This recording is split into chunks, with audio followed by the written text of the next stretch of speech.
down there? What sort of precautions are being taken? Good afternoon, Craig. We are bracing for this storm. There's a lot of important work to do here in Washington, D.C., as you know, but I'm headed home either this evening or early tomorrow morning because I have a wife and 2 daughters and my parents and all of my family in Miami, and we need to prepare for this storm. I'm asking everyone to pay close attention to local authorities. If you live in the Florida Keys, you have to evacuate. This is a major risk for the Florida Keys, an island chain.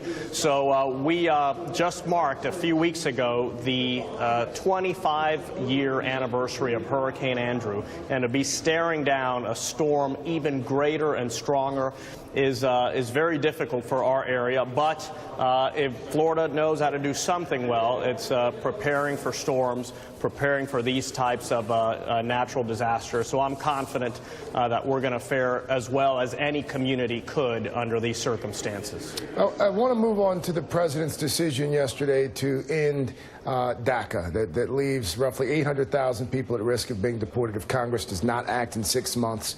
You refiled what's called the Recognizing America's Children Act, RACA, if you will, earlier this year, a new version of the DREAM Act. What would your bill do? What's the status of that bill?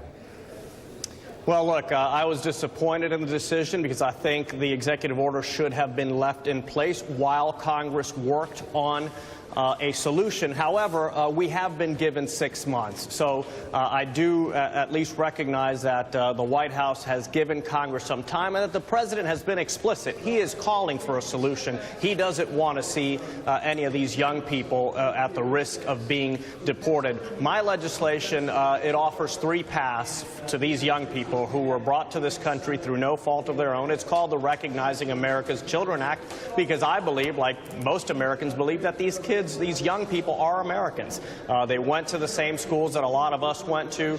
They're working in this country. They're contributing to this country. They love it just as much as the rest of us who were born here do. So they either have to go to college or to a vocational school and earn a degree. They have to serve 3 years in the military and receive an honorable discharge, or they have to prove that they've been employed for 4 years during the 5-year period where they would be conditional legal permanent residents. So we want to make sure that these people are here to contribute to our country, which most of them are. If they've committed felonies, if they're a public charge in any way, they will not be eligible. But we want to reward and recognize the young people that are energizing this country, contributing to this country, and again, who I consider to be Americans. You are a Republican who's essentially calling for amnesty.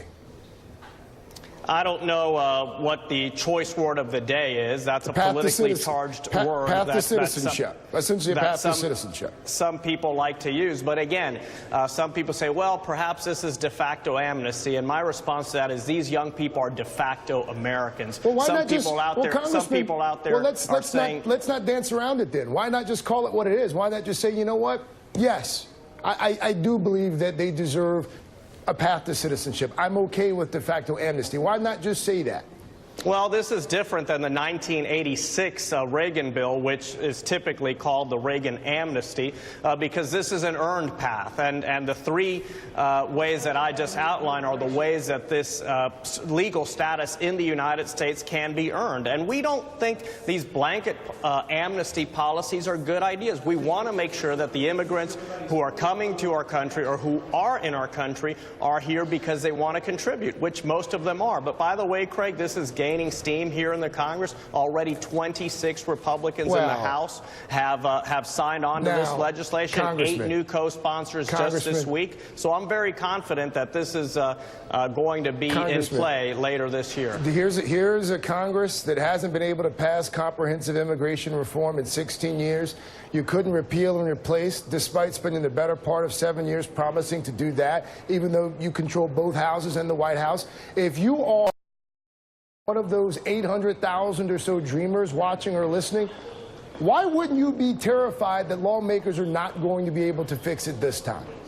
Well, Craig, you're about my age. I think you're a little too young to be so cynical already. But I can tell you this, there are Republicans and Democrats working together on this issue in the Congress today. Speaker Ryan has called for a permanent solution. The president has called for a permanent solution. So you're right. There are no guarantees in Congress because we have 435 people on one side, 100 people on the other side, and we have to come to an agreement somehow. But we are closer to a permanent solution for Dreamers, for these young Americans, because I consider them Americans, than we have ever been. And I'm confident that it's going to get done. I'm going to hop on Wikipedia right now and check your age to see if your optimism is indeed justified. And I'm a key clubber, you're too. younger than me. They've told me you're younger, so yes. I guess your maybe optimism by is a year or two. justified.